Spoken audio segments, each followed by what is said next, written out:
morning. Thank you, Michal. Just on a personal note, it was a very hard decision to come and leave my girls behind, but you're my family as well, and I'm very happy I made the decision to come and be with you. We've heard so much about the horrific episode of October 7th, but its magnitude cannot be overstated, and it's a trauma that's still ongoing. As we try to process the horror and fear and uncertainty, we're also dealing with an economic moment unlike any other. Think of the hundreds of thousands of people called to serve and that have left their regular jobs behind. Consider what this means for the economic life, communities, cities, and the nation as a whole. There are mortgages to pay, tax bills to cover, and there are no easy answers here. 96% of the businesses in Israel are small to medium businesses.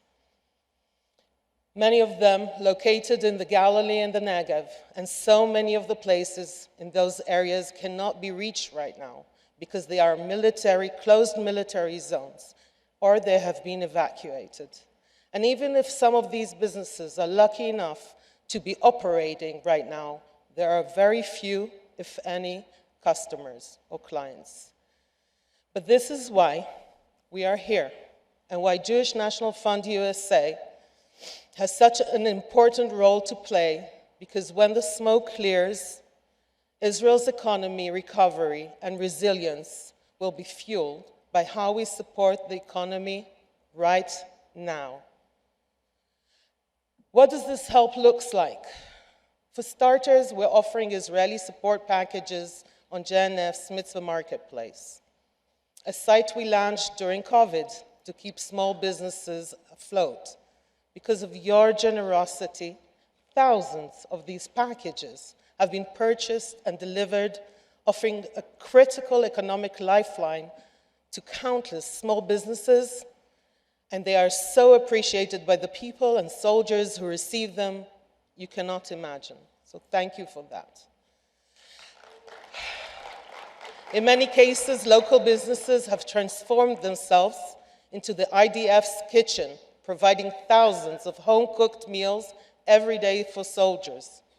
At the same time, these businesses are supporting evacuee communities by offering workshops, classes, and support, everything from chocolate making, to dancing, to photography, to art.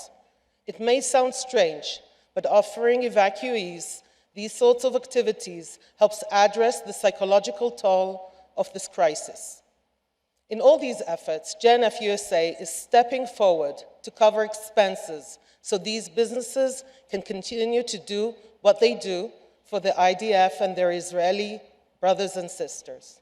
We're also running programs to connect evacuees to work opportunities in the communities, the new communities in which they find themselves. No, it's not an easy process, but the ripple effect of these efforts is huge. And on top of this, we've launched the Small Business First Aid Program to support businesses in the Galilee and the Negev.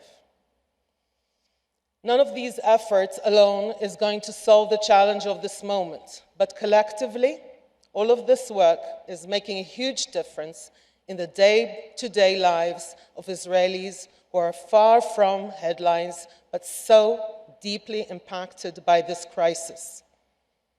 There are incredible human stories behind all of the work that we're doing, human stories that should make us all proud to be Israelis and Zionists alike. I want to tell you one story of Bas Mahino. She's a Druze army widow from the north.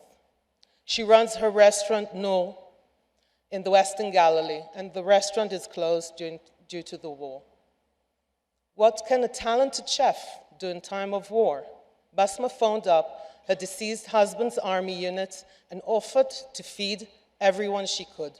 She figured out it would be around 40 meals a day, but the unit asked for 400. That if you know Basma, and a few of you do, you know her answer, what her answer would be. Word about Basma's amazing food spread quickly, and she was getting requests for other units for her cooking. She needed help. She needed sponsors. She needed donations. Two friends, Paul Nyrens and Dudi Dayan, both jumped in to support her work. It should come as no surprise to anyone here that Basma, Paul, and Dudi are all proud members of Western Galilee Now, the Jewish National Fund USA small business network in the north.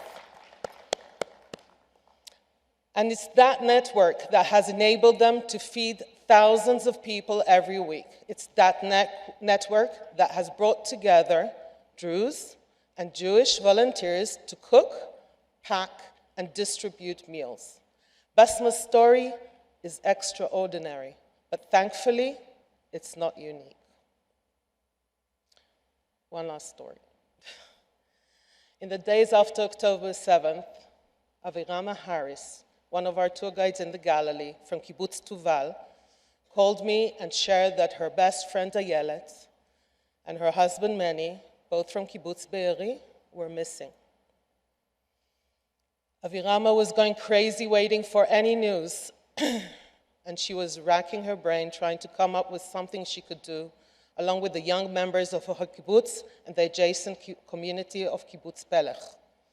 Avirama shared with me her idea, which was quite simple: to pick herbs from the fields, dry them for tea, and sell them online. She asked me, "Can JNFU help?" My answer was, "Go." Today, I'm proud to say that you can purchase Avirama's effort, which is aptly named Revival Herbs. All of the income from the Revival store goes to the youth of those local kibbutzim. You might be wondering, You might be wondering why I would end the story about Avirama's herb shop. Well, the answer is that last week, I met with Avirama and all our other tour guides who have no work right now. And Avirama shared with me that her best friend, Ayelet, and Meni were murdered on that horrible day, on Black Sabbath. Avirama also shared that her way to process her grief is through Revival Herbs. And in this horrible moment, she needed someone to tell her, "We're here. We have your back. We're with you." In that conversation with Avirama, I told her that I will share here in Denver with my family the following. To all of you here, to all of you Jewish National Fund USA supporters, thank you for always having our back. Thank you. Together, we will overcome. Thank you.